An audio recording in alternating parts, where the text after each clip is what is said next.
All right, let's go on to our next case. It's a 35-year-old man who has diffuse muscle aches and weakness for one day. He comes to the office one day after running the New York City Marathon, complaining of diffuse muscle aches and weakness. For those of you not familiar, marathon is a 26.2-mile race. In New York City, it happens to be run the first Sunday of November every year for about the last 31 years or so. And so it means it's in November in New York. It's usually in the 40s or 50s Fahrenheit. It's not the boiling sun. Most marathons aren't run in July for that exact reason because, frankly, it would be dangerous to run marathons in 90-degree weather. All right? And there are very few marathons run in hot summer areas because the risk of all the medical complications, one of which we're about to discuss, is far higher when the heat is that high. And in fact, marathon runners don't like running even in the 50s and 60s. 60s is already way too hot to run 26 miles, and you're going to see a lot more injuries. And every marathon has a medical tent, a number of spots along the way. And there's a whole medical ICU at the finish line. Because if you have a marathon like the New York City Marathon where there's 30,000 people, every year or two, well, there'll be dozens of people coming into the medical tent afterwards, and one or two will die every year or two, often because of complications related to dehydration and arrhythmias, or renal failure, but that doesn't kill you instantly. All right? So a lot of things happen along the marathon, and one of them is going to happen to this patient. He also reports progressive darkening, so he's complaining of diffuse muscle aches and weakness. He also reports progressive darkening of his urine since the previous night. So I'd say, well, he just ran a lot. His urine's a little darker. It's probably just concentrated because he didn't drink enough. Okay? Does that make sense so far? Sure. I mean, if you don't drink enough in the race, you're not going to pee. And those people who run marathons will tell you that you should know that if you're out there for 4 or 5 hours running, if you're a pathetically slow marathon runner, you know you need to drink enough that you have to pee during the race. If you're running 5 hours and you haven't peed, you haven't drank anywhere near enough. Okay? And people run 4 or 5 hours already embarrassed enough about how slow they run that when they pee, they just stop there in the middle of the race and they pee. If they're not peeing, they know they got to drink more. Okay? The last thing some guy is going to do in the middle of a 5-hour marathon when he's already so embarrassed about this pathetic time is look for a bathroom or wait online at one of the porta-johns. All right? So any New York City Marathon, you'll see the entire Queensboro Bridge is lined from one end, from Manhattan to Queens, with guys peeing over the side of the bridge. All right? That's the truth. All right? Okay. Let's get back to our medical history here. He denies associated fevers, chills, or abdominal pain. A urine dipstick performed in the office on Monday morning, marathon's always on a Sunday in New York, is found to be positive for a large amount of blood. A large amount of blood. Well, you're running for 26 miles, you think everything's getting shaken up. Your kidneys are getting shaken up, your ureters are getting shaken up, your bladder's shaking, your penis is shaking, everything's shaking. You're entitled to have some blood, but a large amount of blood, that's a lot of shaking going on. So he appears now to be in no acute distress. The vital signs are temperature, he's afebrile, his blood pressure is okay, pulse is fast, and his respirations are okay. Pupils are equal, round, and reactive to light and accommodation. His heart is tachycardic with normal sounds. Lungs are clear, abdomen is soft, non-tender, without hepatosplenomegaly. Examination of the extremities show mild tenderness to palpation over the quadriceps. Well, that's not surprising. Those quadriceps have just ran 26 miles. So, based upon this, I have to already start generating a diagnosis. I have enough information. I have someone who has diffuse myalgias, okay, which is not surprising. He just ran 26 miles.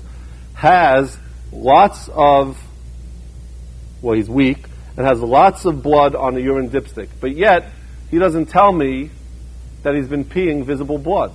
All right? So there's a little bit of a disparity there. Whenever you have a patient who doesn't note any doesn't notice any gross hematuria, and as we'll find out in this patient, doesn't have any evidence of microscopic hematuria to speak of, but yet the dipstick is positive for blood, that is telling you specifically, think of something other than blood that's making that dipstick positive. Namely, think not just of hemoglobin in the urine, think of myoglobin in the urine. And here you have a perfect setup for a patient to have rhabdomyolysis. All right? Why is that a problem? Well, we'll see in a moment. Rhabdomyolysis refers to lysis of rhabdo, muscle breakdown, which everybody has if you run 26 miles and you feel weak and you feel beat up. But you shouldn't see it to the point that you are getting dark urine and are showing myoglobin in the urine. All right. Once you start having sufficient muscle breakdown to have myoglobinuria, you have to worry about damage to the kidneys. The myoglobin doesn't belong in the tubules. They could plug up the tubules, and you can get renal failure from severe rhabdomyolysis.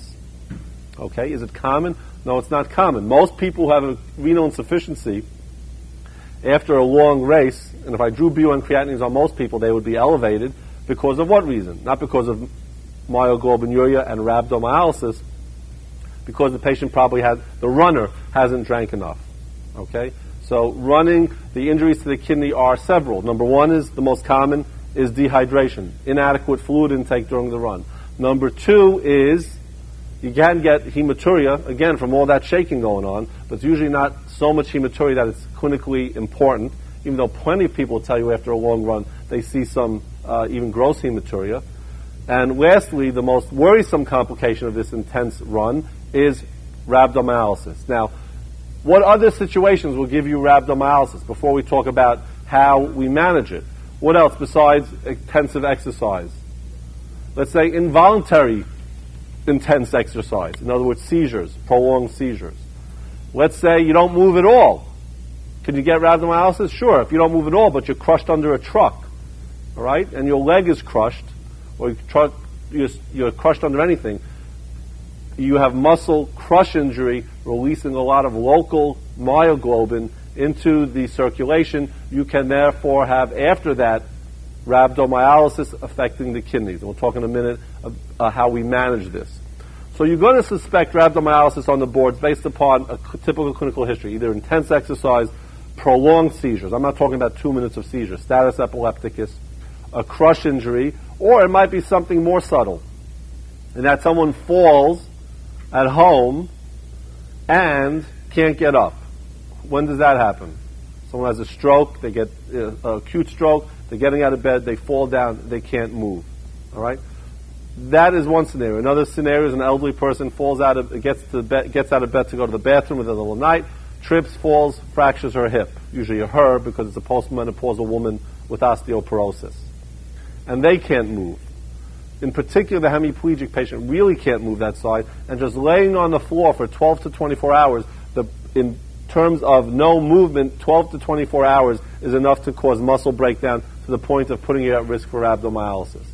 Why don't we all have rhabdomyolysis when we wake up in the morning? Because during the nighttime there is some movement. No matter how dead you are to the world, you're shifting around and you don't have that continuous pressure on your muscle groups. Okay? But someone who falls at home and the next day they're brought into the hospital, if they tell me their renal function is deteriorating, I'd worry about renal insufficiency from rhabdomyolysis just by laying from pressure necrosis. Obviously, if someone is crushed under a truck, it's going to be very easy to make the diagnosis. What is the typical symptoms? Well, there's the history that give you the suspicion, and then there'll be tenderness, obviously, over whatever muscle has been injured.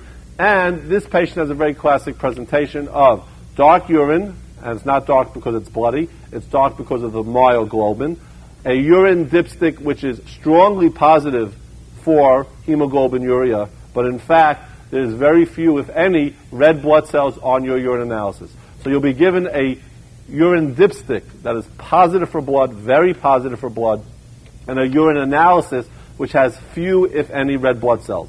Obviously, what's giving you the positive dipstick in that case is myoglobin. How do you manage these patients? Well, again, myoglobin is damaging to the kidneys because it can crystallize and block up your tubules. So what I want to do is hydrate that patient and flush all those clumps of myoglobin out before, again, they crystallize and cause tubular damage. One way we do that, the simplest way, is to hydrate the patient vigorously. And if that is not sufficient to have the patient's renal function improve, what we try and do is alkalinize the urine by giving the patient some sodium bicarbonate with their intravenous fluids, because that will prevent the myoglobin from crystallizing and will allow easier flushing of the renal tubules of their myoglobin. So again, the key here is to make the recognition, do the urine analysis and the microscopic urine examination. The other things we worry about in a patient such as this, and let's look at now at his serum electrolytes. Sodium is 138, that's not helpful. Potassium is high. Why is it potassium high? Well, one is maybe renal insufficiency, but even before that, enough muscle breakdown to give you rhabdomyolysis is giving you enough muscle breakdown to have a high potassium from muscle sources. Bicarbonate is low, and that typically accompanies a mild, or not even so mild, acidosis, often accompanies rhabdomyolysis. BUN and creatinine is high, 39 and 2.2. Again, would you expect the BUN creatinine ratio to be greater than 20 to 1? No, this is not pre-renal. The myoglobin is not plugging up the renal artery. The myoglobin is plugging up the renal tubules. So again, you don't see that high 20 to 1 ratio of BUN to creatinine. And the phosphate is high. Likewise, like potassium, phosphate is released from muscle. All right? If the patient's renal function continues to deteriorate and becomes anuric and ultimately, alguric followed by anuric, and all the hydration and alkalinization doesn't help, that patient might need acute dialysis to help prevent the complications of acute renal shutdown. All right? So again, we talked about the clinical scenarios. We talked about the simple test, meaning a urine dipstick, as well as a urine microscopic exam. We talked about the electrolyte abnormalities, namely potassium and phosphate that have to be looked at. And we talked about the treatment, which is resting those muscles. That's not hard to figure out. Hydrating the patient aggressively, and if necessary, alkalinizing the patient's urine as well. And that ends this case. Okay, let's go on to the next case with a patient with severe flank pain and blood in the urine. Okay, so right away we know this is a renal case. Flank pain tells me something going on in the kidney, and hematuria. Already we got it down to a short differential diagnosis. It's a 27-year-old woman dancer who comes to the emergency department because of severe pain in her left side and dark urine. All right, in the previous case we talked about one of the things that could cause dark urine, and that was myoglobin. The patient had rhabdomyolysis. This is a dancer, maybe she's been exercising, etc., but already I'm thinking about at least one possibility, which is rhabdomyolysis, except on the other hand, we're told this patient has flank pain, and unless she had tremendous trauma to the flank, I don't really expect any flank pain. So again, I'm back to thinking about a kidney problem causing hematuria, and again, the differential diagnosis is pretty small. She denies fever, but states that a local internist had seen her several days ago for urinary frequency and burning. Okay? Dysuria and frequent urination, so I'm thinking about maybe urinary tract infection. Hematuria with a urinary tract infection, that fits. Can I have flank pain with a urinary tract infection? I can. If I have flank pain with a urinary tract infection, is that a cystitis? No, that's a pyelonephritis. Okay? So, if we're talking about a urinary tract infection, we're talking about a pyelonephritis, so I'm going to expect to hear some signs of the patient being toxic. She had been treated with 2 double-strength tablets of trimethoprim sulfamethoxazole at that time, and the dysuria had resolved. The pain she now feels comes on very suddenly and is so severe that she cannot walk. Now, does pyelonephritis cause that kind of pain? A sort of crippling pain that stops you in its tracks? No, pyelonephritis could be pain. It's sort of a constant, dull, aching pain, and it doesn't sort of grip you that you stop what you're doing right away. There is some nausea, and she vomited twice in the back of her father's car on the drive to the hospital. There is pain in her vaginal area. Vital signs. She has a normal temperature. All right, so do I think this is pyelonephritis? No, for several reasons.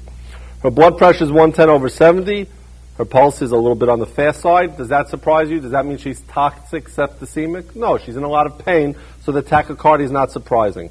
Physical exam in the chest and heart are normal. Her abdomen is soft and non-tender with no guarding. Her back is also non-tender. All right, so that initial pain she had is not present now. A pyelonephritis pain, since there's itis, since there's inflammation, will continue to have that pain in the back. All right? What kind of pain gives you severe pain? Referred from the kidney often, all right, and can cause hematuria without signs of toxicity, without signs of infection, just severe pain. There's one diagnosis that is being described classically here, and that is renal colic, meaning a kidney stone. Where is that kidney stone? Well, it could be anywhere from the kidney through the ureter down to the ureteral-pelvic junction in the bladder, okay? It's rare that you're going to find a stone that's caught somewhere in the bladder, a bladder stone that's going to cause this kind of pain. Because again, the bladder is a big place, and unless it's stuck in the urethra, you're not going to get this constellation of findings with such severe pain. What's the classic presentation of kidney stones? Pain at the flank, often radiating around to the front into the groin.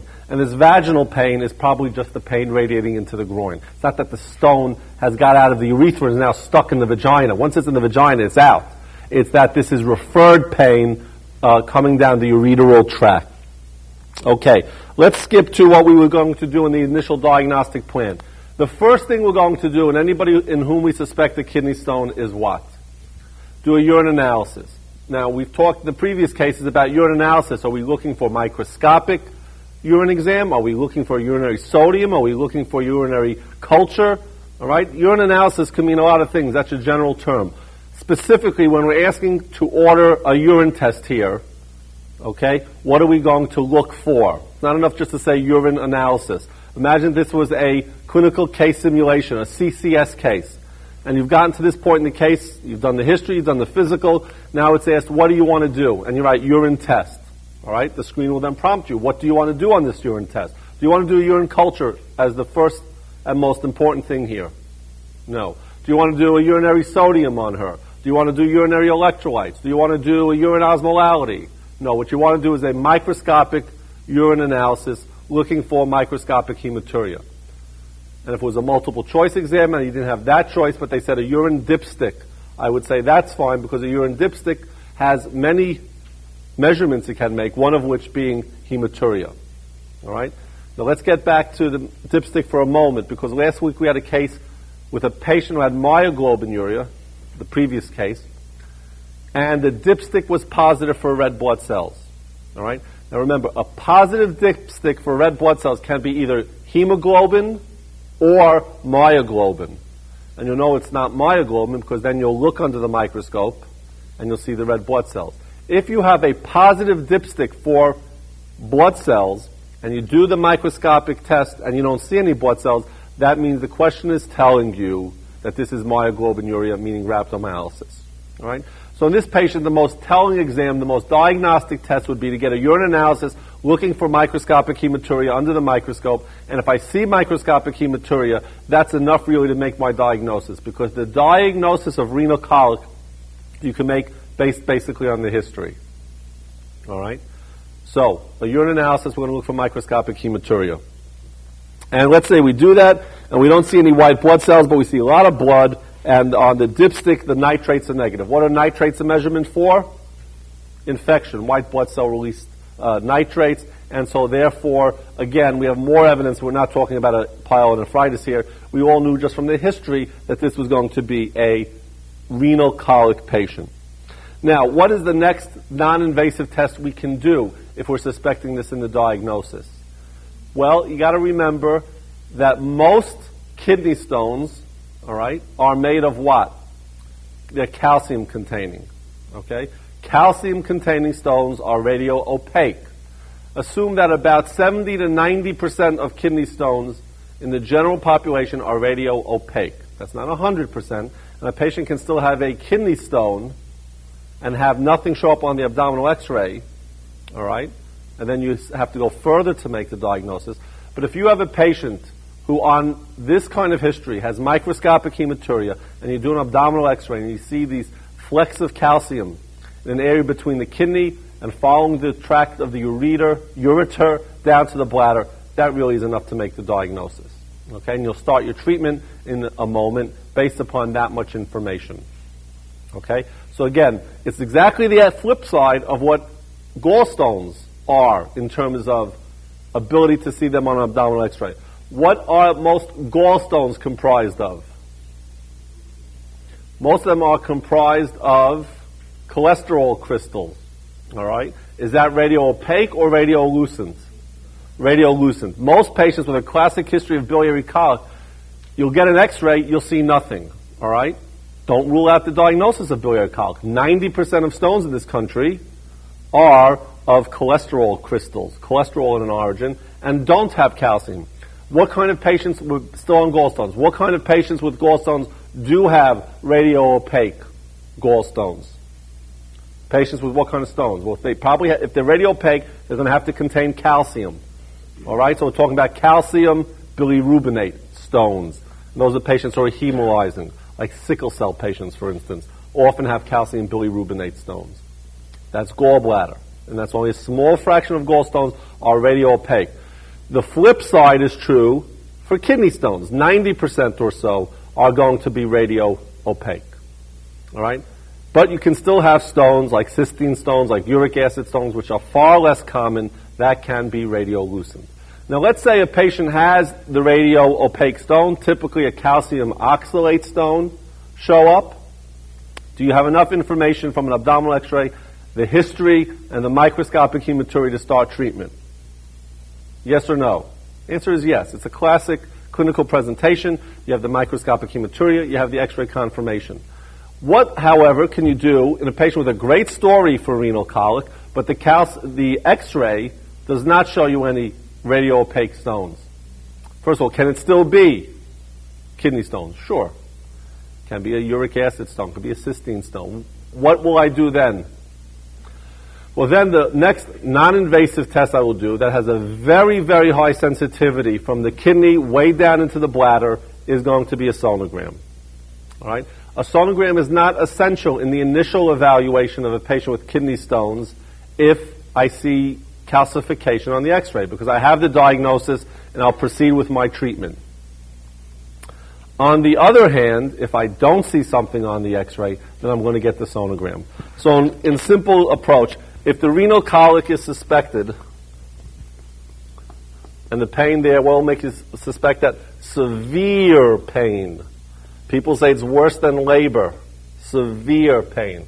Okay, flank, often radiating into the groin, around the front and into the groin. Based on that, I'll do a urine analysis for hematuria. And if the hematuria is there, I'll go to an abdominal x-ray. And if the abdominal x-ray is positive, I'll treat.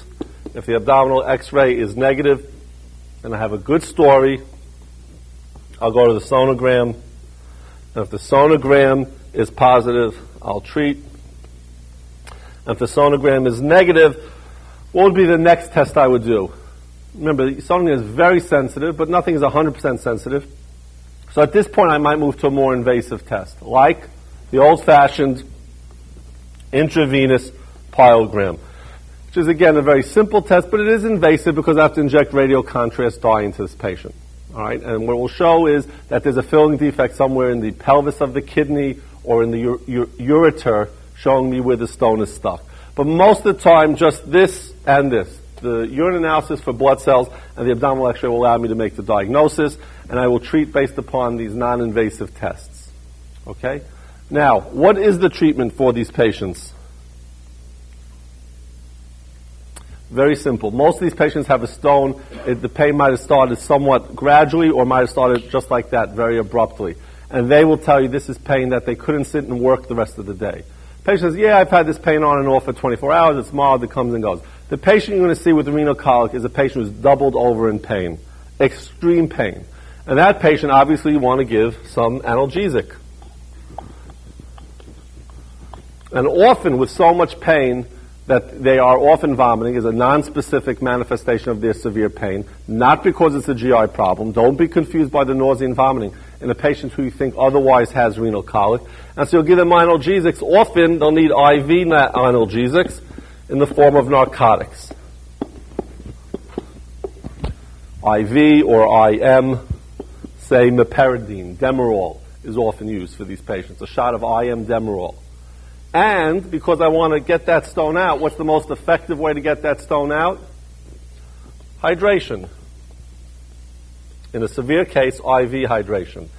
Now let's say a patient comes into me, they're in a lot of pain, but they're not vomiting, they're not nauseous, they're able to take PO. What I'll do with that patient, if they're not very severe, they don't have signs of an obstructed kidney, they don't have signs that I have to suspect the pyelonephritis, I could see the patient that has renal colic and hematuria and calcification on the x-ray. I know their diagnosis.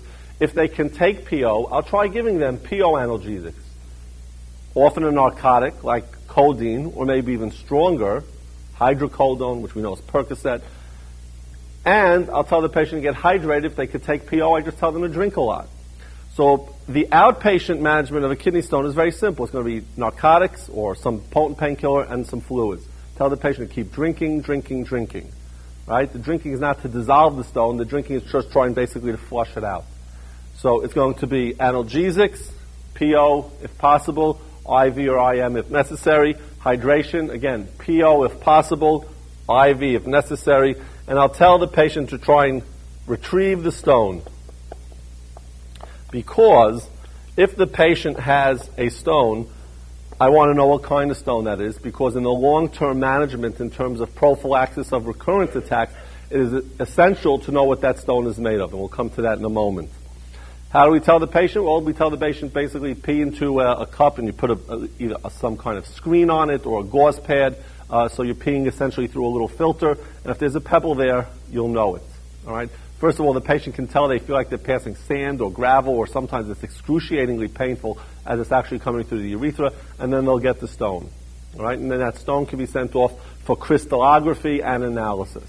Okay, we can't just hold up the stone and say, is this oxalate or uric or cysteine, etc. It has to get sent off to the lab. Now, what are the different kinds of stones? So we've gotten through the initial evaluation, and I want to caution you to one particular situation the board may give you that is a takeoff of this scenario, and that is you have a patient who describes a classic story of renal colic. Okay, patient not known to you, patient that the boards are telling you you're seeing for the first time, either in the office or in the walk-in clinic at the hospital or in a university health center or in the emergency room, etc. But clearly someone you don't know from before. And they tell you they have this severe pain, and they describe it as if they just read the textbook, which they probably did, because they know that if they have severe pain, and they give a great story for renal colic, that will treat for that, and they know the treatment for that is analgesics, meaning narcotics. So there are people with drug-seeking behavior that will use renal colic as their excuse to get drugs. All right? And you'll do a urine analysis for hematuria, and if it's positive, that again suggests a diagnosis. But then again, think about how you got that urine specimen from them. If you gave them a urine specimen, the board said they pulled the curtain and they handed you a urine specimen that was not witnessed, and you find that there's blood in that urine, what do you have to think about as a possibility? And the boards give you some suggestion that this might be a patient you have some suspicions about. Well, maybe they just pricked their finger and put a drop of blood in the urine specimen container. You don't know where that blood came from. You don't know if it came from the finger or from the urethra. All right? So you have any suspicions on the boards, they'll make it sound maybe this person has a history of drug use in the past, maybe they've been in prison, maybe they've had hospitalizations in many different places and they don't stay with one doctor for very long. They give you something that makes you think that there might be some drug-seeking behavior here. Then what you want to do is get a witnessed urine collection to make sure they're not trying to fool you by putting some hematuria in there where there really isn't. All right? Then you'll say, well, patient doesn't have hematuria, or they do have hematuria, but I don't trust them. Let me get an abdominal x-ray. And your abdominal x-ray is negative. You go back to the patient and say, well, you don't have nephrolithiasis because you have a negative x-ray. And the patient says, well, I know that 10% of stones don't have radio-opaque findings. Maybe I have a uric acid stone. Oh, yeah, that's right. I have uric acid stones. That's right. I have a history of gout. All right? So be careful. Only 90% will show up on the x-ray, not 100%. And if the board makes it clear that there's some reason to suspect drug-seeking behavior, this is a classic way that they will do it. Okay? So that's a twist on the nephrolithiasis presentation. Okay. So let's now talk about, we found the patient with a stone, and hopefully we can flush that stone out with hydration. If it doesn't come out, there are all kinds of urological tricks to get rid of it. If it is right down near the bladder, right at the uretero-pelvic junction, we can sometimes grab that through a cystoscopy. If it's high up in the renal pelvis, and maybe it's reachable through a posterior approach, we might think about that. If it is stuck somewhere that it's not easily accessible to the urologist, then shockwave lithotripsy, where the patient sits in a big bathtub and we send sound waves at it, it'll fracture the stone into little gravel pieces, and then the patient will be able to do that. Most stones, most kidney stones will pass on their own, and we don't have to do the shockwave lithotripsy. Shockwave lithotripsy is now standard operating procedure. Every major hospital has access to one, but it is painful. because when that sound wave hits the patient, they really feel it. If it's strong enough, these sound waves, if they're strong enough to smash a stone, it's strong enough to cause a lot of pain. And then they still have lots of gravel and particles that they have to pass, and those themselves can get stuck. So we don't use shockwave lithotripsy unless the stone is really stuck. And you won't know that unless the question tells you that. How will the question tell you that? It says the patient continues to drink and drink and drink, and still there is no passage of the stone. The patient continues to have pain. Another x-ray is done. The stone is in the exact same place. That's the patient you'll consider lithotripsy for.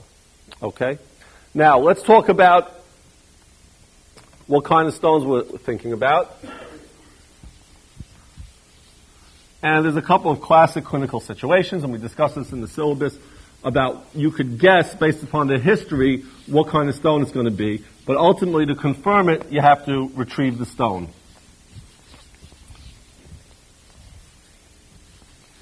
So, the most common stone is calcium oxalate. And since there's calcium in it,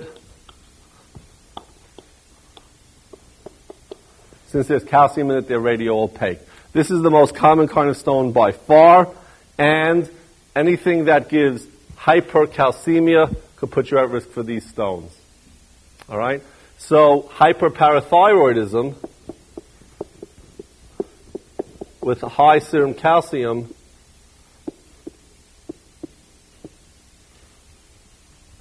hyperparathyroidism leading to high serum calcium can lead to stones. And at least a third of patients with hyperparathyroidism can present with stones.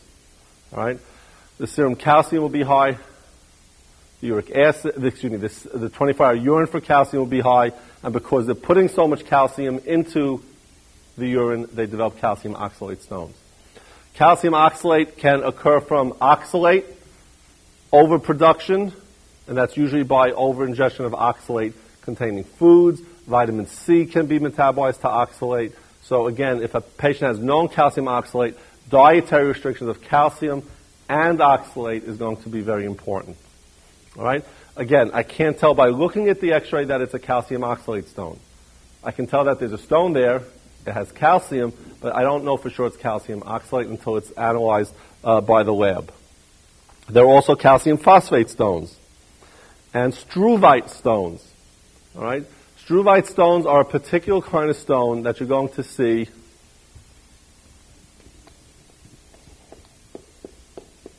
in one particular situation, and that is after recurrent urinary tract infections. All right? Particularly with one particular kind of organism, and that is Proteus. Okay, it's a urea-splitting organism. It creates an environment where struvite stones can form. Okay?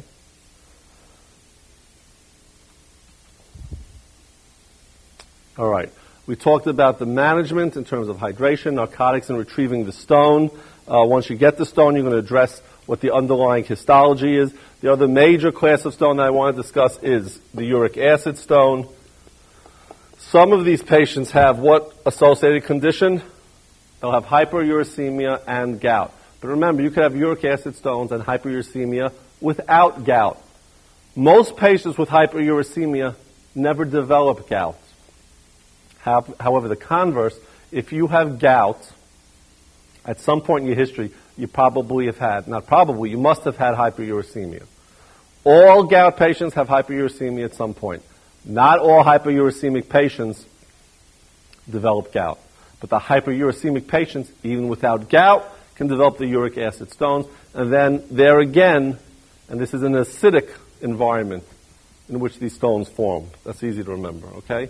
Struvite and calcium oxalate usually in an alkaline environment. Uric acid stones in an acidic environment, and their dietary restrictions, animal proteins, etc., are going to be important in preventing recurrent stone formation. So again, straightforward. It's a clinical presentation, hematuria, sonogram. If it's still not there, I'll do an IVP. The conservative, quote-unquote, conservative management, we're not doing any aggressive therapy. We're going to give the patient analgesics, usually narcotics, vigorous hydration, and tell the patient to strain their urine to retrieve the stone. The stones will almost always be in one of these three major classes, and based upon that, we'll give the patient recommendations in terms of long-term management to prevent recurrent stones. All right, so the next case starts with, I don't want to have diarrhea on my vacation to Thailand. What this has to do with nephrology, I don't know. But then again, on the board, they don't announce this is now a nephrology question. So, a 47-year-old man comes to the office for advice about how to prevent diarrhea on the vacation he is planning to Thailand. He sees you about once a year for minor problems and routine evaluation and is generally quite healthy. His last evaluation the prior year was completely normal. He uses no medications, except occasional vitamins, and smokes 1 pack of cigarettes every 2 days. Vital signs: temperature is okay, blood pressure 155/95, respiratory rate is normal, no distress, eye grounds have no hemorrhages or exudates, the remainder of the physical examination is unremarkable, and so this is basically not have anything to do with diarrhea, doesn't have anything to do with Thailand, it has something to do with hypertension. So this allows us to have a discussion of hypertension. Now at this age, 47-year-old man, do I expect that he's going to have essential hypertension or secondary hypertension? Essential. Essential means, essentially, we have no idea what causes it. All right, that's essential. Meaning 90% of people in this country have hypertension. We don't know why they have it. It tends to present in what age group? Essential hypertension, 20s to 50s. You'll say, well, if a patient develops a hypertension in their 60s or 70s, is that essential hypertension? It must be essential hypertension. Every 60-year-old I've ever seen has hypertension. The answer is, it's probably not essential hypertension if the onset is in the 60s or 70s. If you know that this patient truly had normal blood pressure until they're in their 60s and 70s, it's probably not essential hypertension. Essential hypertension really does have its onset between the 20s and 50s. There is often a family history, and the blood pressure in a patient with essential hypertension is not usually sky high. It's not the patient who's going to present with 240/140. All right, so essential hypertension, the blood pressure elevation is usually moderate increase in the blood pressure. All right. This gets us into the whole discussion of hypertension. What are we going to do in an evaluation? Our routine patient, new onset hypertension, and this gentleman's 47. Well, you want to think about, has he done any damage to his end organs from years of undiagnosed hypertension? However, I know last year, for instance, he wasn't hypertensive. Presumably from this question, I'm going to make the assumption that he has not been chronically hypertensive. So there's several baseline things we do. The first question I want to get back to is, have we made a firm diagnosis of essential hypertension based on today's exam of this patient? No. We want generally 3 separate measurements of blood pressure. Okay? And by 3 blood pressure measurements, we don't mean take the blood pressure, walk out, come back in, take it again, come back 10 minutes later, take it again. That's not 3 separate blood pressures. On 3 separate occasions, you want to see an elevated blood pressure with the patient at rest and comfortable. And there's something known as white coat hypertension. It means the doctor bursts into the room in the white coat, patient gets all anxious that they're about to have their blood pressure measurement, they know blood pressure kills, and they take their blood pressure and it's transiently high. That patient, you let them relax for a few minutes, calm down a little bit, have the patient calm down a little bit, the blood pressure will come to normal. So by essential hypertension, we mean it fits these criteria, and we don't know what causes it, and we've measured it on several different occasions, and it remains persistently high. And I want to also measure blood pressure in both arms to make sure there's no difference between the 2 arms, because that will make me think of what possible diagnosis of secondary hypertension? Coarctation of the aorta. All right? So let's say, I assume in this patient, again, is this an age where coarctation usually presents at age 47? No. Secondary causes of hypertension, usually younger. Okay? Or, in fact, older than this age range. So I don't really suspect coarctation, but assume the question tells you that blood pressure was equal in both arms, and I've now measured it on several different occasions. All right? And it's persistently in this range, 155, say, over 95. And that qualifies clearly for hypertension. So what are the things I want to look at? I want to look at the BUN and creatinine. I want to make sure there's not some level of renal insufficiency that's already developed. It would be nice to see an EKG Make sure there's no evidence of left ventricular hypertrophy. And some of the other things we look for are less important in the direct evaluation of hypertension. We talk here about a CBC. That's not terribly important at all in the evaluation of hypertension. A urine analysis, you want to see if it's caused renal damage in terms of hematuria. You might want to look for protein, look for other sources of renal damage, and potassium. Because if the potassium is very low, that will suggest a secondary cause of hypertension. All right? Namely what? What will cause very low levels of hypertension that's endogenous? That is, in fact, a cause of secondary hypertension. That is hyperaldosteronism. And we'll talk about that more in one of the later cases we have, which is a patient with secondary hypertension. We'll talk about the differential diagnosis of essential hypertension. But again, I have no reason to jump to the long list of differential diagnosis of secondary hypertension. This guy is straightforward, right age, we're not told about family history, and moderate blood pressure elevation. Really what I want to look at, which are reasonable to order, are BUN and creatinine. If this was a CCS case, these would be very appropriate to order. We've talked about that on the CCS, just in terms of thinking about it. I like to grade things that you order in terms of +1, +3, or +5. If it's something worth getting, very worth getting, or absolutely essential to get, will increase the number of positive points you get. And let's say just for the terms of this discussion, if you order something that really don't need to order, I'd get -1, -3, and if something really bad, I'd get a -5. So here, for instance, BUN and creatinine, I'd say this will get about a +3, this will get about a +3. CBC, maybe a 0, maybe -1. UA, maybe a 1. Protein 1. Potassium 1. Okay? If on the other hand you said, I want to do a renal biopsy on this patient, I would say, what do you think a renal biopsy will earn you? -5. Let's say I told you I want to do an angiography on this patient, a renal angiogram on this patient. I'd say at least -3. At least it's a test that indicates you're thinking about hypertension. Renal biopsy is not going to show you any diagnosis that's going to give you a diagnosis of hypertension. Again, we'll go over this when we talk about secondary hypertension. But at least a renal angiogram means you're thinking about a cause of secondary hypertension. And what causes that? Renal artery stenosis. But again, does this guy fit the criteria for renal artery stenosis or secondary hypertension? No. So if you did an angiogram, I'd still take off big points. All right? Now, let's say this guy comes back several times, and the blood pressure is always in this range. There's no difference between arms. The BUN and creatinine is normal. What am I looking for in EKG? What particular finding? Am I looking for atrial fibrillation? Am I looking for anterior wall infarct? What in particular am I looking for in this patient, this asymptomatic patient? Signs of left ventricular hypertrophy. That gives me an idea of the chronicity, how long-standing this hypertension has been, and the hit that his heart has taken. And that can be determined by the combination of the S wave in lead V1 and the R wave in lead V5. And if the two of these together is more than 35, then I have left ventricular hypertrophy. All right, that's the most straightforward measurement of LVH, left ventricular hypertrophy. Now, let's say I do all this. The patient has a normal EKG. Patient has normal BUN and creatinine. And now I want to think about treating this patient who on successive visits does in fact have hypertension. What am I going to tell the patient first? So let's say it's a CCS. You've gotten to this point. Patient comes back for the second visit, the third visit, still hypertensive. Question says, what do you do now? Bring the patient back in 4 more weeks, 2 weeks, 6 weeks? Advise therapy? Okay, we're going to advise therapy. What's the therapy going to be at this point?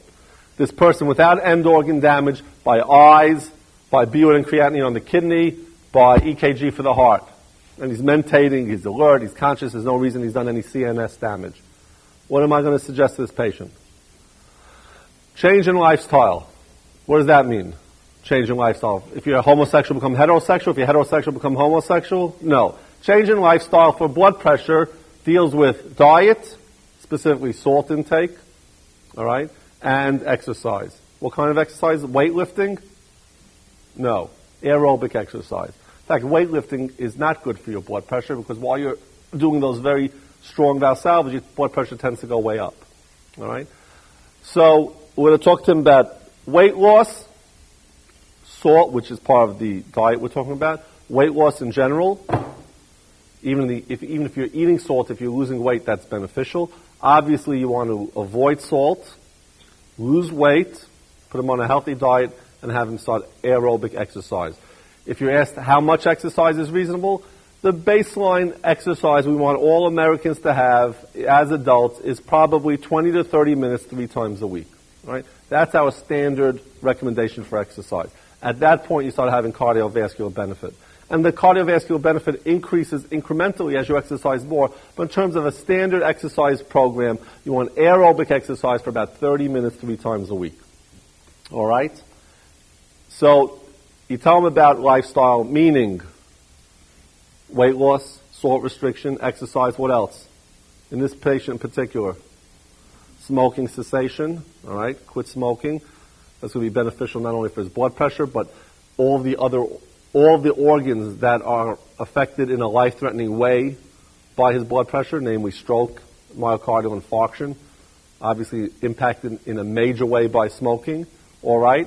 And let's say you try all this, patient comes back 4 weeks later, he's tried to lose weight, he's not eating any salt, he has a very restricted low-salt diet, he is exercising, he threw away his cigarettes, and yet his blood pressure is still 155/95. What do you do now? Medications, okay? And medications, do you have a particular drug you would start? If it's a CCS, you write start medications. Question says, what medication would you like? Thiazides, I hear. What else do I hear? Beta blockers, I hear. What else? ACE inhibition, I hear. All these are good choices, and each one of them would get you some points. You would lose points if you use something like intravenous nitroprusside, which is the best answer, the best choice, the best drug if the patient has what?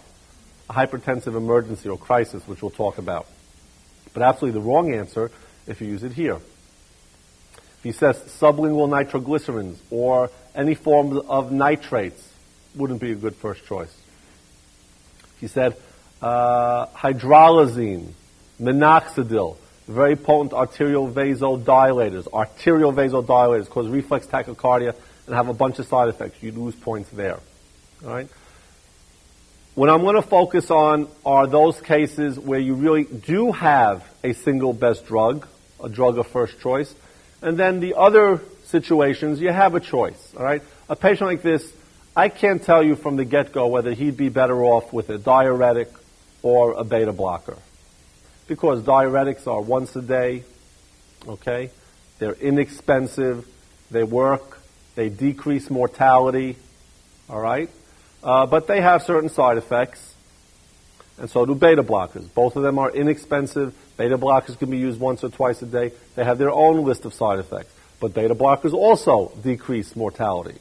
So between beta blockers and diuretics, it's hard to say one is absolutely better than the other.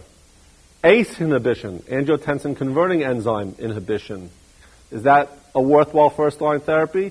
Yes. In the garden variety hypertensive? Sure, still yes. They're available once a day, twice a day. They're generic. They can cost just a few pennies a day. Do they have side effects? Yes, but so do the diuretics, so do the beta blockers, and we'll talk about all of these. So you're not going to get into trouble by picking one of these three as first line. How about calcium channel blockers? Yeah, we have once-a-day calcium channel blockers. Calcium channel blockers are very inexpensive. They're very safe. So you have a bunch of agents you could try in this particular patient. All right? On the other hand, certain patients will have particular stories as part of their question that makes one drug clearly better than the others. All right?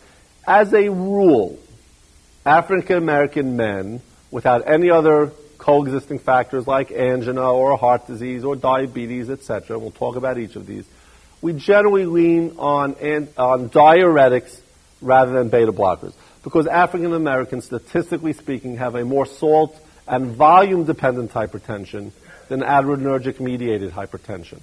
So everything else being equal, if this was a 47-year-old African American man, I'd lean towards a diuretic. What's the most likely used diuretic? The one we probably pick first? Not furosemide. All right, it should not be furosemide. It should not be the loop diuretics. Something as simple as the thiazides, hydrochlorothiazides. costs a couple pennies a day. It's a once-a-day drug, and most patients will have at least some initial response to it. What are the side effects? Well, for the one, patient has to pee a lot. All right, if the patient's an airline pilot, flies 8 hours a day, you don't want to have him rushing off to the bathroom during takeoff. So if patient's a cab driver, he's not going to have easy access, you're not going to give him a diuretic. You have to think of these simple lifestyle issues. So in terms of convenience, it's somewhat inconvenient. What else can it do? I won't want to use a diuretic. We talked about a black person would be a reasonable first choice. I don't want to use a diuretic if the patient has what pre-existing conditions? Gout, because it can predispose to hyperuricemia. I don't want to use it if the patient is a diabetic, all right, because it can predispose to hyperglycemia. I don't want to use it if the patient has problems with their lipids, because it can predispose to hyperlipidemia, all right? But in your uncomplicated patient, particularly an African-American, hydrochlorothiazide is a great first choice. If I put a patient on hydrochlorothiazide, the question tells me patient returns 2 weeks later and complains of feeling very weak and achy. What has happened in this patient? They've become hypokalemic. All right, so you want to check a potassium. And generally, when we put a patient on hydrochlorothiazide, we tell them to eat a couple of bananas or take some high potassium supplement so that they don't get hypokalemic. All right, every patient gets hydrochlorothiazide at some point soon after starting should get a potassium check to make sure they're not hypokalemic because it is so common. It's a potassium wasting diuretic. All right, so that's the hydrochlorothiazide. Let's say the question tells me that the patient's failed hydrochlorothiazide, or the patient can't take diuretics because he's in a position where it's impossible for him to be running off to the bathroom for several hours. Okay, it's a long-acting diuretic too. What's another reasonable first line? Beta blockers are very reasonable. They've been around now for 35 years or so. We have at least a dozen beta blockers. There are once-a-day beta blockers. There's twice-a-day beta blockers. They're easy to dose. There are enough generics that it's inexpensive. And the beta blockers will be the drug of choice in a few situations where it is the best drug and the only drug you should pick for your answer. What are some of these situations? Patient who has angina and hypertension, the drug of choice will be a beta blocker. A patient who's had a myocardial infarction and, even though they don't have any residual angina, has hypertension, the drug of choice there is a beta blocker. Now, why is this? In angina, because it's a very effective anti-anginal agent, it's the most effective at lowering what we call the double product. Remember, myocardial oxygen demand is a function of heart rate and blood pressure. And the beta blockers, as you know, slow the heart rate, lower the blood pressure. So anyone with angina and hypertension, beta blockers are going to be my first choice. Post-myocardial infarction, beta blockers is my first choice because I know that every patient, and remember this for your cardiology questions on the board, every patient who's had an MI should be on a beta blocker unless there's a specific reason not to be, because beta blockers save lives. And the boards want you to know that, and the boards want you to be aware that many doctors out in the community don't prescribe beta blockers. All right? We talk about all kinds of important life-saving interventions we've discovered. Something as simple as a beta blocker prescription for every patient who's had a myocardial infarction will save thousands of lives in this country. All right? So it reduces mortality after MI, and so if a patient had an myocardial infarction, needs an antihypertensive, I will give them a beta blocker. Okay? Beta blocker also slows the heart rate. If the patient is prone to supraventricular tachycardias, a beta blocker is a nice drug to think about. All right? Now, why isn't every patient in the universe on beta blockers? Because obviously the beta blockers have lots of potential side effects. What are some of the common ones?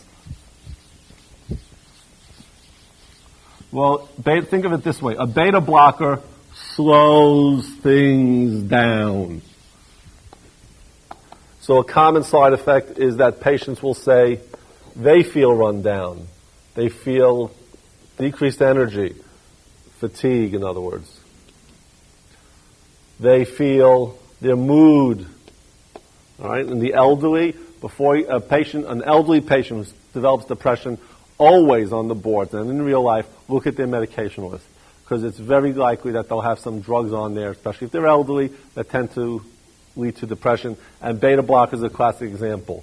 It slows people down. It also slows them down sexually because they lose their libido, and some men can become, to varying degrees, impotent erectile dysfunction. Okay?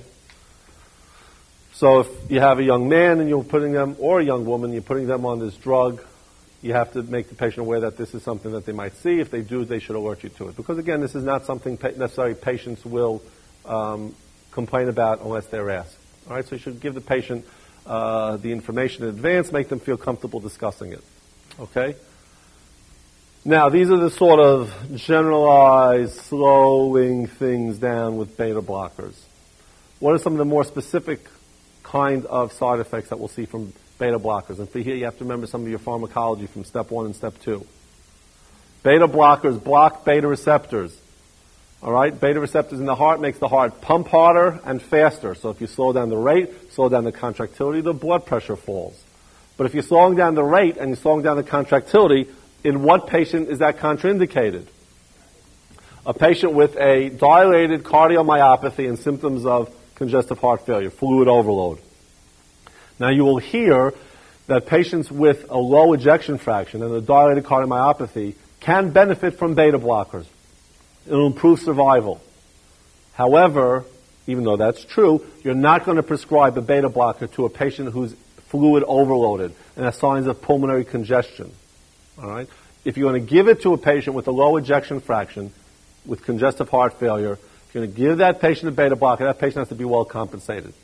All right? That patient can't have half of their lungs filled with fluid. All right? The patient can't be massively volume overloaded.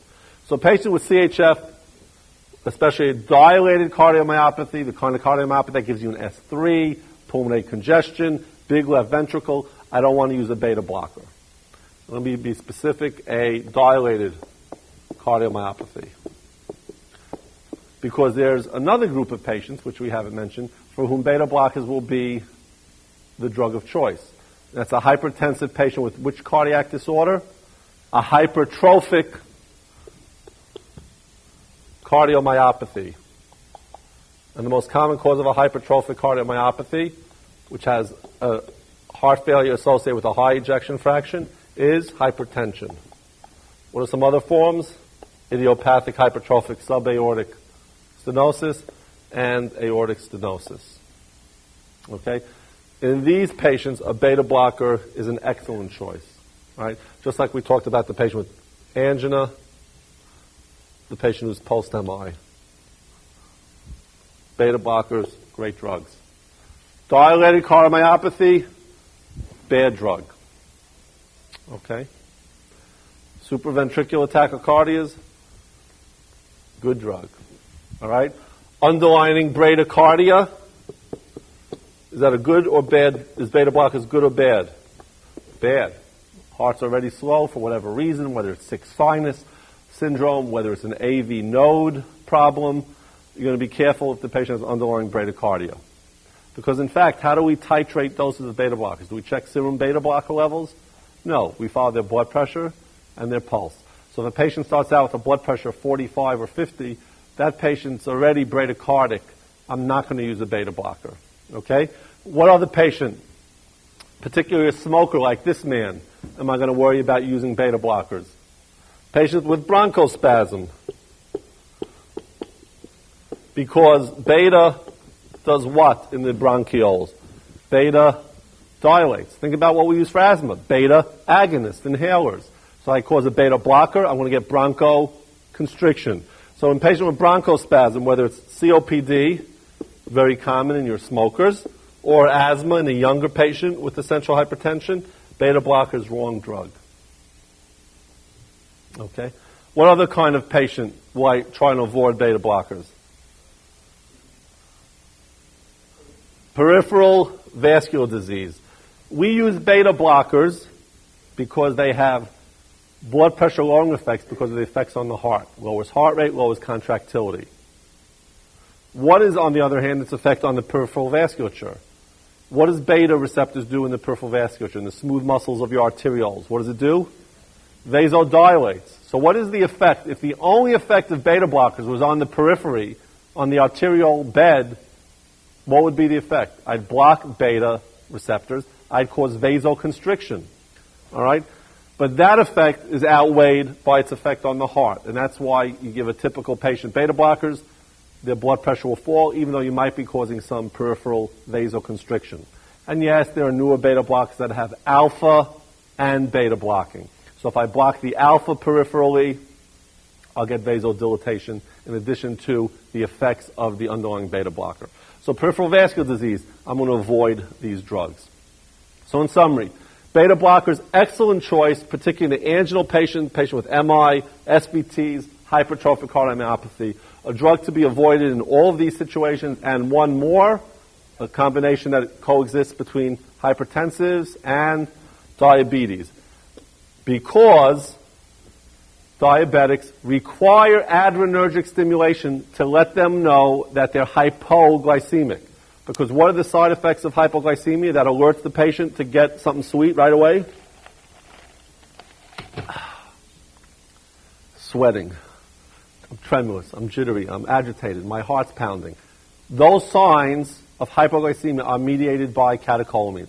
So if I block my beta receptors and I'm a diabetic and I took my insulin or I took my oral hypoglycemic and my sugar is falling, I might feel fine with a sugar of 40. I might feel fine with a sugar of 30. I might feel fine until I have a seizure and die. The warning signs is what prevents patients from hypoglycemia dying from their hypoglycemia. So in a patient, especially an insulin-dependent diabetic, who is more prone to swings in terms of hypoglycemia, I want to avoid beta blockers. Okay? A relatively strong but relative contraindication. Now, we talked about these wonderful drugs, beta blockers. What do we do if we can't use beta blockers for one of these many reasons we just listed? Just about any situation where you would have wanted a beta blocker, but you can't use it because of a side effect, I would think about a calcium channel blocker, particularly those calcium channel blockers like verapamil or diltiazem that tends to have the same pharmacologic effects in the heart. Namely, they slow heart rate and reduce cardiac contractility. Both of those are actually a little bit more pronounced with verapamil than with diltiazem. Verapamil is the strongest in terms of lowering the heart rate and in decreasing cardiac contractility of the calcium channel blockers. Diltiazem still has some of those effects, and it's important to know that drugs like nifedipine and amlodipine don't have those effects. Those are very potent. Nifedipine, for instance, is a very potent arterial vasodilator. Does not slow down the heart rate at all, and in fact, because it arterial vasodilates so much and is so effective at dropping the blood pressure, you can actually get a reflex tachycardia. So a drug like nifedipine is actually contraindicated if you're using it as the only drug for hypertension in someone with angina, because you might lower the blood pressure, that's good, but you might raise the heart rate with a reflex tachycardia, and that's bad. All right, so calcium channel blockers, verapamil and diltiazem, are drugs that have similar pharmacologic properties as beta blockers. So if you have a patient with one of these situations where you would think that a beta blocker is a great drug of first choice, but on the other hand has one of these side effects, look for verapamil or diltiazem as a better choice. Okay? Let's move on to ACE inhibitors. All right? ACE inhibitors such as captopril, enalapril, lisinopril, ramipril, schmecapril, frecapril, everything that ends in pril. Think of the ACE inhibitors, which are the angiotensin-converting enzyme inhibitors. Very, very important class of drugs because the ACE inhibitors can prolong life in certain situations. And therefore, it's a drug the boards obviously want you to know. It's also the drug of first choice in a number of different situations. The ACE inhibitors, captopril, enalapril, etc., are drugs of first choice in which situations? Patients with hypertension and a low EF congestive heart failure. Because in a low EF congestive heart failure, a dilated cardiomyopathy, captopril improves survival, even without the hypertension. So if you have a patient with a low EF congestive heart failure, a dilated cardiomyopathy, a big LV, and that's 3 on exam, then the captopril is a great blood pressure drug. All right? What's another situation where I will use ACE inhibition as my first-line hypertensive? This often comes up on the boards. A patient with diabetes, because the ACE inhibition will slow down nephron loss. It will save the kidneys. It helps prevent progression of diabetic nephropathy. Okay? What's another time where ACE inhibition is useful? Any other situations where you'd want ACE inhibition? The two major ones are the low EF and diabetic nephropathy. Now, if you can't use an ACE inhibitor because the patient has a side effect, then, and the other place is actually, we left out renal artery stenosis. It is a very potent drug for renal vascular hypertension. Okay? Now, what are the side effects that will limit our use of ACE inhibitors? They get a cough that is a non-productive cough related to changes in bradykinin levels, a non-productive cough, not anything that's infectious. They can have an allergic response with rash. Captopril in particular has a sulfur moiety, all right, so allergic skin reactions or any other kind of allergic reaction. And in a patient with a particular electrolyte disturbance, you want to avoid it. What is that? If it inhibits angiotensin 1, it will inhibit aldosterone. If you inhibit aldosterone, it tends to do what to your potassium? Raise it. So if you have a patient with hyperkalemia or some other tendency or reason of hyperkalemia, like a potassium-sparing diuretic, like amiloride or spironolactone, you don't want to use ACE inhibition in that situation.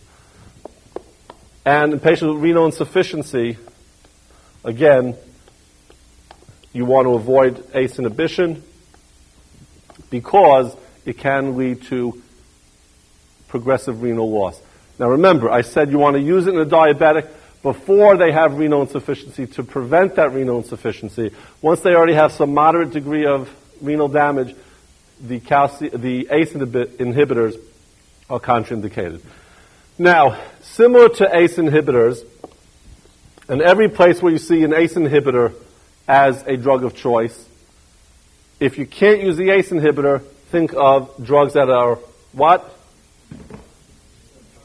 Right, angiotensin II receptor blockers, ARBs, okay? ARB. For instance, if a patient has a cough or an allergy and is in one of these categories that they would benefit from an ACE inhibitor, but the question tells you specifically they're allergic to the ACE inhibitor, or they have that non-productive cough, which is really annoying, then you'll use the ARB. And these are drugs like losartan. Losartan. And there are many Artan drugs now. These are all in the ARBs, okay? Besides losartan, there are a number of other ones. Valsartan, candesartan. These are the sartan. That suffix should make you think of an ARB. These are the pril drugs. And now april, captopril, lisinopril. Okay? Opril. Okay? The ARBs, because again, they work on that same pathway. Remember angiotensinogen to angiotensin 1 to angiotensin 2 to aldosterone.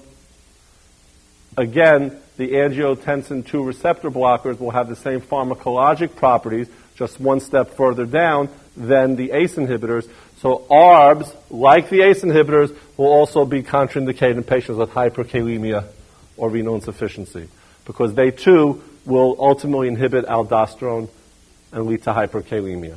All right? So remember, we talked about beta blockers is a good drug, but if you can't use them because of some particular problem, think of calcium channel blockers. A similar situation with ACE inhibitors. If a patient is cough or allergic, you go to the ARB family, the losartan drugs. Diabetics, low EF. If the patient has hyperkalemia, they're both contraindicated. Okay? Those are the major class of antihypertensive. Now, we talked again about some drugs that are very potent arterial vasodilators, which are not commonly used, hydralazine, minoxidil. We mentioned them in the handout, but again, they're really not drugs you're going to use as first line. Another class of drugs which we don't usually use as first line, are the alpha blocking agents, like prazosin, terazosin. The only time I would think of using that as a first-line drug, and it's a bit of a peculiar combination, would be a patient with hypertension and benign prostatic hypertrophy. The reason I say it's peculiar, because remember, essential hypertension is usually 20s to 50s. 20s to 50s, most men don't have their BPH yet. All right? But for some reason, the board gives you a question, and they make it sound like he has benign prostatic hypertrophy. I remember that alpha blockers will reduce urinary outflow obstruction, so it's worthwhile in a patient with BPH. So the drugs like prazosin, terazosin are drugs that are useful for hypertension and for men with BPH. All right? Again, not a typical classic combination, but you should just be aware of it. The problem with alpha blockers in general is that they are very prone. All antihypertensives can do this, but alpha blockers in particular put the patient very at risk for orthostatic hypotension. So I don't want to use the drug if the patient's an elderly person living at home. They might get out of bed in the middle of the night, they get orthostatic, and boom, they go to the floor. All right? That's the side effect you don't worry about with the alpha blockers in particular, is orthostatic hypotension. Now, in general, we talked about this patient having essential hypertension. We're going to talk in the follow-up case a little later about secondary causes of hypertension. Specifically, some of the common ones that we should at least throw out are the patient has no signs of hyperthyroidism, which can cause hypertension, but by that time there's so many other signs of hyperthyroidism. The tachycardia, the tremulousness, the palpitation, the agitation, the heat intolerance. All right? You'll see that. What are the endocrinologic causes of hypertension? If a patient has a big, puffy face, hirsute, striae, buffalo hump, I'm going to think about Cushing's disease.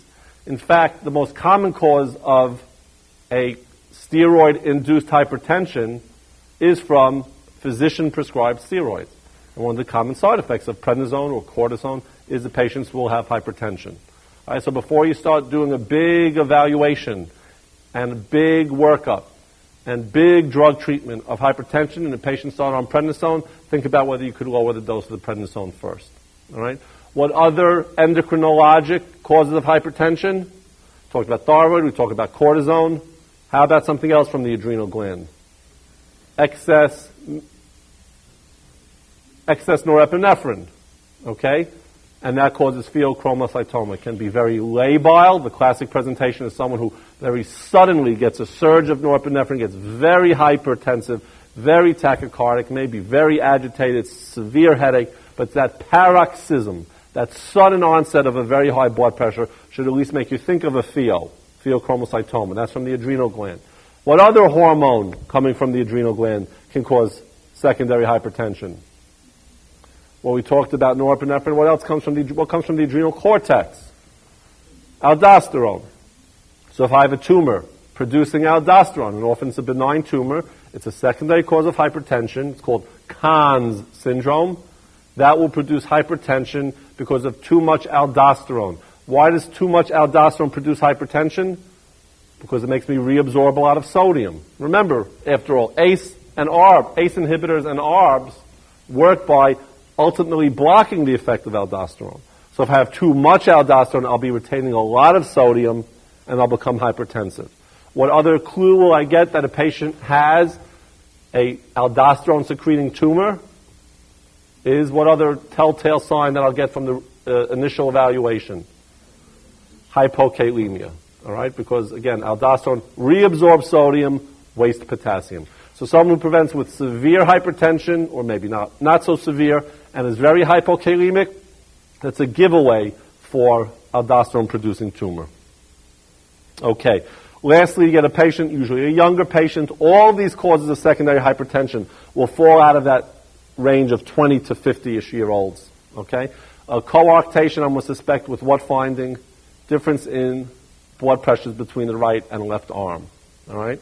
Or the upper arms are fully developed and have normal blood pressures, and the lower limbs have diminished blood pressure. So there's a discrepancy either between right and left or from between upper limbs and lower limbs. How do you make the diagnosis?